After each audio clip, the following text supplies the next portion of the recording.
बेआईन भाव चली मद कुटी बंद करने नहीं पंचायत निर्वाही अधिकारी जिलापाल उद्देश्य दाबीपत्र।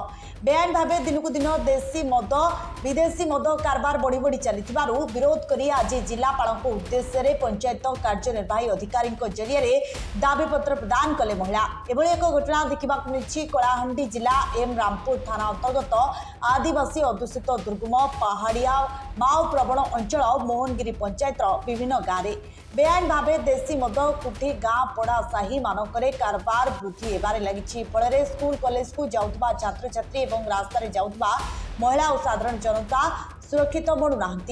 नहीं आज मोहनगिरी पंचायत अंचल शह शह महिला एकजुट हो मोहनगिरी पंचायत समिति सभ्य गोकुलानंद विश्वाल विद्याधर पात्र पूर्वतन सरपंच सिंगीपुर मुरलीधर साहू वेणुधर भोई नेतृत्व में मोहनगिरी धारुआपड़ारू शोभायात्रा बाहरी विभिन्न नाराबाजी दे जिलापाल उद्देश्य कलाहांडी पंचायत कार्यनिर्वाही अधिकारी जरिए दाबीपत्र प्रदान कर जशवंती प्रधान ललिता साहू पदु साहू प्रमुख उपस्थित रही देखा मिली।